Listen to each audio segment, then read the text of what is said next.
Halo teman-teman investor semuanya, jadi di kesempatan kali ini kita bakal coba bahas PT Elang Mahkota Teknologi Tbk, kode sahamnya EMTK. Nah ini seperti apa perusahaannya akan coba saya bahas setelah yang satu ini.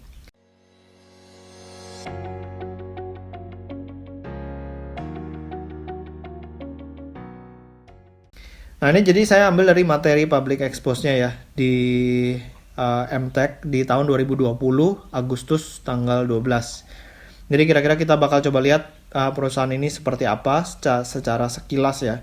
Jadi kita punya gambaran bahwa grup MTech ini memiliki 3 divisi. Yang pertama adalah media, lalu ada solusi dan juga ada konektivitas dan lainnya. Dari sini perlu kita lihat bahwa ada SAME ya, rumah sakit itu masuk juga nanti ke sini. Di bawahnya IMC. Itu baru diakuisisi sama si EMTK. Nah, kalau misalnya dari media ini ada memiliki 2 nationwide FTA, jadi free to air. Itu ada SCTV dan juga Indosiar. Ini ada perusahaan publiknya ya. Jadi SCMA kode sahamnya. Lalu si MTech ini juga punya digital publishing. Jadi ada Liputan 6, Merdeka.com, Vimela.com, dan seterusnya. Ada Bola.com juga. Terus ada online video platform. Ini dari platformnya video ya. Ini buat saingan sama si YouTube sebenarnya. Lalu kalau misalnya kita lihat dari investment in diversified.com portfolio, mereka punya Bukalapak, ada Dana, ada Klik Dokter, ada Jobs ID, dan seterusnya. Di sini kita bisa lihat. Dan ini memang cukup banyak, dan perusahaan ini juga punya content production and distribution. Jadi di sini ada Screenplay Films, ada Cinemark Pictures, dan seterusnya. Lalu kalau misalnya kita lihat dari keunggulannya, si MTech ini apa sih ya kan keunggulannya? Nah ini 28,2% national TV audience share. Jadi memang selalu bersaing dengan grupnya MNC ya, dengan RCTI. Lalu di sini juga monthly page view-nya untuk website-website mereka itu sampai dengan 1,4 miliar view. Nah, jadi kalau misalnya kita lihat jam ininya, content library of drama series dan seterusnya, ini ada 170.000 jam ya. Dan di video.com mereka ada 60 juta monthly online video watchers. Jadi ini terus meningkat ya karena adanya pandemi, dia terus meningkat dan udah mulai menjadi yang terdepan lah kalau misalnya kita boleh bilang. Nah, jadi kalau misalnya kita mau lihat dari awardnya ya, awardnya di sini banyak banget. Ada Indonesia Best Issuers Award, ada Economic Review dan seterusnya. Di sini kita bisa perhatikan juga bahwa dari free to air TV-nya, IVM dan SCTV ini nomor 1 ya. Kalau misalnya kita lihat di sini di atasnya RCTI, untuk prime time-nya mereka di atas dan juga non prime time-nya juga mereka di atas. Jadi ini selalu saingan sih. Kadang-kadang disalip juga, kadang-kadang mereka nomor 1 dan nomor 2. Lalu kalau misalnya kita lihat dari kinerjanya, dari annual terlebih dahulu ya. Ini saya ambil dari Stockbit. Dan di tahun 2014 omset mereka 6,5 triliun. Tapi di tahun 2019 sudah mencapai 11,1 triliun. Jadi ini luar biasa banget dan kita bisa lihat ada kenaikan beban usaha yang luar biasa ya di sini.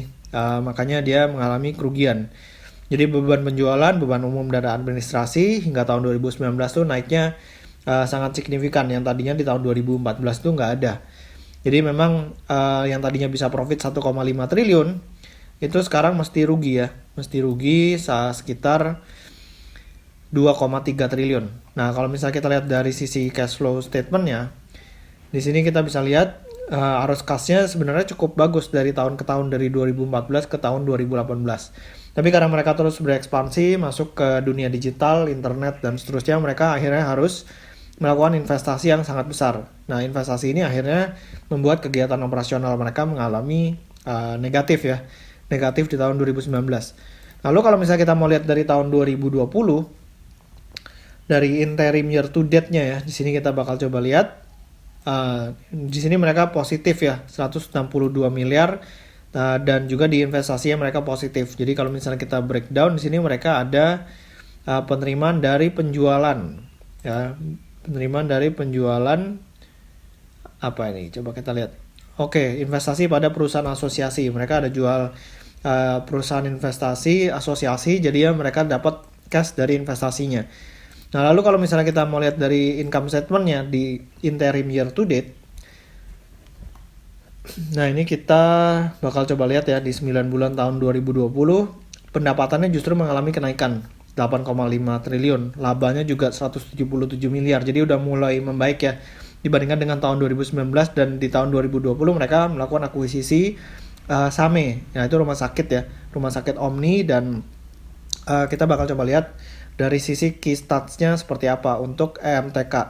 Nah, MTK ini di harga 2.230, ini udah stock split, waktu itu sempat di atas 10 ribuan ya. Jadi ini market cap-nya sekitar 125 triliun. Nah, jadi kalau misalnya kita tarik balik dia labanya bisa 1,5 triliun, atau anggaplah 2 triliun ya, dengan adanya ekspansi bisa 2 triliun. Nah, price to earning rasionya mereka ini di kisaran 60 kali. Jadi udah sangat premium ya untuk sekelas MTK ini. Nah, kalau misalnya kita lihat dari PBV-nya juga cukup mahal, di kisaran 12,99 kali. Jadi kalau misalnya MTK beneran mau justify valuasi mereka, kinerja mereka ini harus bagus banget untuk kedepannya. Oke, jadi kalau misalnya kita mau lihat dari funda chartnya ya, kita pakai PBV Standard Deviation, dari 3 tahun terakhir mereka juga udah di atas. Ya udah di atas banget malah. Bahkan kalau misalnya kita coba tarik 5 tahun, nah ini mereka udah kelewat jauh di atas 12,99. Karena memang mereka dari video.com, terus beberapa internet service lainnya, mereka ini memiliki nilai tambah di situ. Tapi kalau misalnya kita sebagai investor, kita lebih baik nunggu dulu sampai harganya cenderung terkoreksi, sampai paling nggak masuk ke standard deviation band-nya. Oke, jadi demikian dari saya tentang MTK. Semoga videonya bermanfaat. Jangan lupa buat di subscribe YouTube channel saya dan juga follow Instagram saya di Pesan Saham. Sampai ketemu di video berikutnya. Selamat berinvestasi.